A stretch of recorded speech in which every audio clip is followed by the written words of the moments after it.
Okay, based on the comments we've had on the videos over the past few days, looks like this maybe is our most requested video every single week at this point.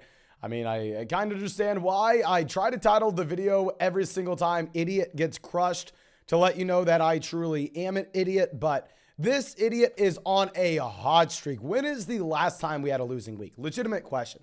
I think the only time we've had a losing week so far this season was maybe week 1, where we only got 2 out of 5 right, where every other week we've crushed, even our Monday night or Thursday night.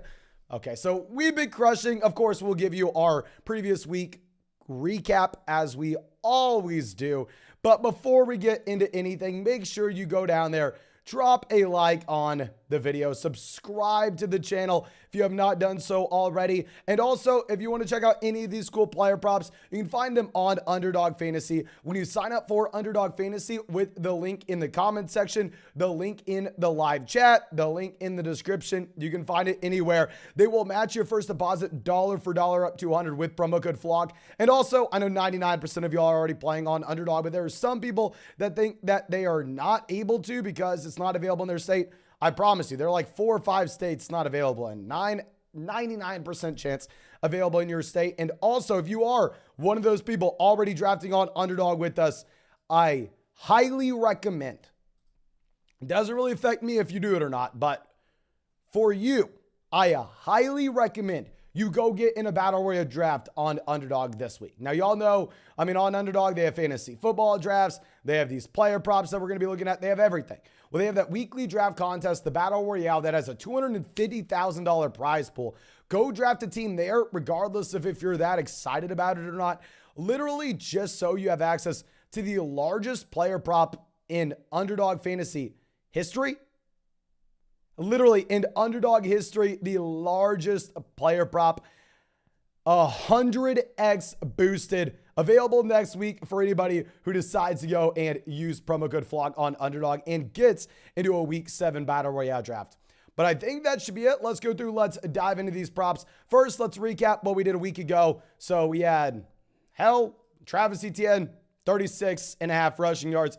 Crushed it. Don't need to talk about it. Y'all know Etienne has been a player we've had on our buy low fantasy football videos every single week over and over again this season. I'm still excited about him going forward. Maybe we'll take it over on him. We also had the Eno Benjamin under at 92.5 yards last week. Obviously, Eno had a great week on Thursday. We called him a must-start player both weeks from a fantasy football standpoint. But I thought having him at 92.5 total yards was a little aggressive last week, so we took the under. That hit. We also took Kyler Murray plus 10.5 passing yards.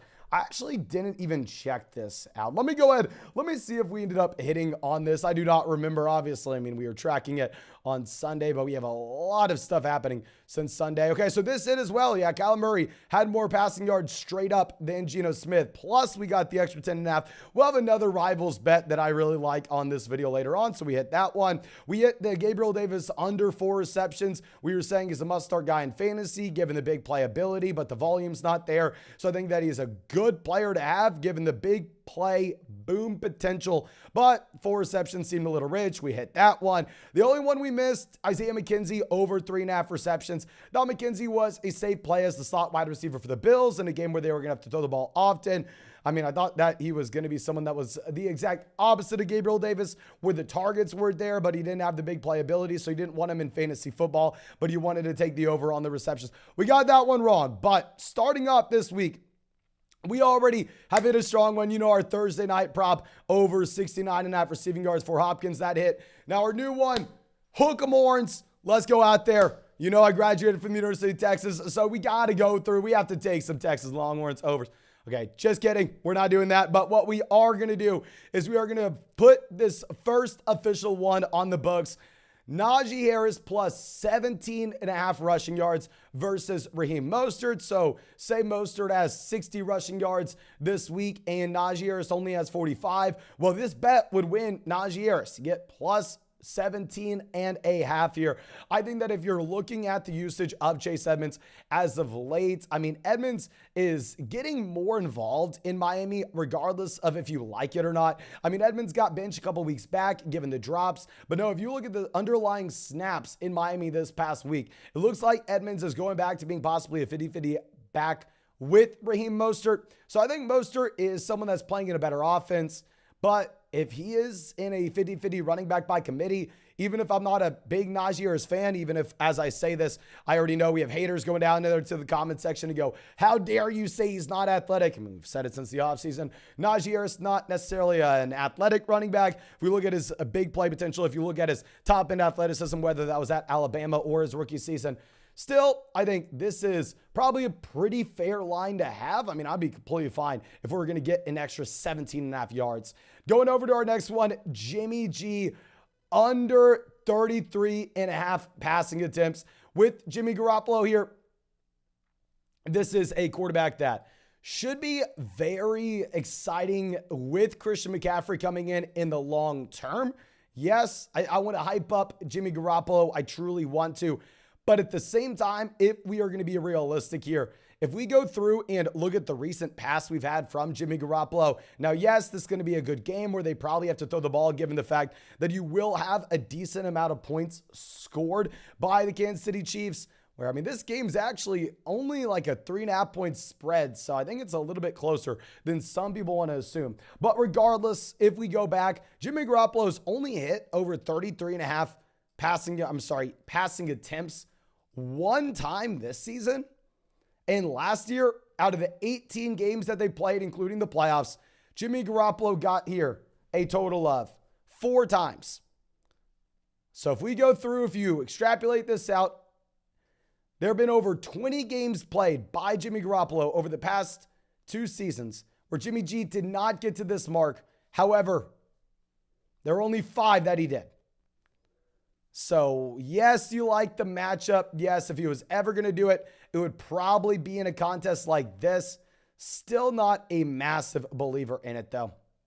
But let me go ahead. I actually forgot to add these other ones on here. We have them on our list, but we don't have the pictures to show y'all. So, our next guy, you know, he is my favorite player, my most drafted wide receiver. He gets his quarterback back this week, so you better believe we have our guy here, Jalen Waddle. We got to go through, take the over on Jalen Waddle, 63.5 receiving yards. If you're looking at Waddle so far, yes, I mean, he's only gone under in 2 games this season. And on top of that, those 2 games that he's gone under with have been the games where you haven't had Tua Tagovailoa. Not only have you not had Tua Tagovailoa, but Waddle himself was dealing with the groin injury. Now that Waddle's 100% healthy, now that Tua is starting as well, I'm very comfortable in projecting Waddle, maybe not to be a top 5 wide receiver in fantasy again, but at least to be someone that's getting to 63.5 receiving yards. Now, our next one, I apologize, we have to pull these up here. Nick Chubb, 71.5 rushing yards. Last week, we wanted to stay away from the Chubb line because he was going up against a very tough run defense in the New England Patriots. Underdog had him at like 90+ rushing yards, which was, in my opinion, probably a little bit too rich. But if we're looking at so far this season, Nick Chubb has only had 1 game where he's gone under 72.5 rushing yards. And that 1 game was this past week against the Patriots, where, you know, the Patriots have one of the best defenses in the NFL. I mean, Nick Chubb regularly getting to 100 total rushing yards. Now, of course, it's another tough matchup against the Baltimore Ravens. Yada, yada, yada. I get it. But have you seen Nick Chubb? Have you seen this offensive line? I'm completely fine taking the higher than 71.5 rushing yards when he only hasn't gotten here once. And now our last prop of the 5 is going to be TJ Hawkinson, the under here. If you're looking at Hawkinson, a couple things going on. A, this is a pretty bad matchup that you have going up against the Dallas Cowboys, where we know the Cowboys have a great defense. And on top of this, the Detroit Lions, more importantly, are getting back key players in both Amon-Ra St. Brown as well as DeAndre Swift. 2 players that should be able to command a decent amount of targets in this offense. And if we look at Hawkinson has had over 40.5 receiving yards in 1 game this year. And in that 1 game, you had no DJ Shark, you had no Amon-Ra St. Brown, you had no DeAndre Swift, you had no James, you had nobody. You had nobody in that one game where Hockenson went over 100 receiving yards. Every other game, the lower than 40.5 has hit. It's a tough matchup. He gets all his weapons back in Detroit. I mean, you can also take the under on TJ Hockenson at 4 receptions if you would like. But I don't know. I think that this is a pretty fair mark. So let's go through. Let's recap our picks this week. So we have Hockenson less than 40.5 receiving yards. We have Nick Chubb more than 71.5 rushing yards. We have Waddle higher than 63.5 receiving yards. And going and checking out these props. So yes, of course, like I said at the beginning of the video, make sure it doesn't affect me at all. You can do what you want, but I need to let you know if you get in an underdog draft this week, one of their battle royale drafts. That's a weekly fantasy contest where they have $250,000 in that prize pool. If you go get in a draft there this week, next week you will get access to a 100x pick'em. So please make sure you take advantage of that. Also, go sign up for Underdog if you're one of the few people who haven't already. Available in damn near every state. When you sign up with promo code FLOCK, they'll match your first deposit dollar for dollar up $200. But going and looking at other ones, we have the Jimmy G less than 33.5 passing attempts, and we have the Najee Harris plus 17.5 rushing yards compared to Raheem Mostert. Maybe if you want to make the argument, Will Mason, Mostert's so much better than Najee Harris. He's more athletic. He's in a better offense, yada, yada. Come on. You're getting an extra 17.5 rushing yards for Najee here, so I'm going to be fine taking it. But I think that should be it. You know, we'll be live later today as well, giving all the most recent injury updates. So make sure you don't miss that live stream. Also, we'll be live tonight answering all your fantasy football questions. Thank you. I truly do appreciate all of you so damn much. And last but not least, make sure you go get in a draft on Underdog this week, just so you can have the 100x pick'em next week. I mean, would be really nice. What I'm looking forward to is I want to be able to see your screenshots next week of you hitting some 100x pick'ems. That would be really cool. The biggest boost ever in Underdog fantasy history. But thank you again. I appreciate all of you. Hope you have a great day. And we are 1 like away from hitting 100. So if you could drop a like in the live stream, that'd be awesome. But thank you and have a great day. I'll see you later today.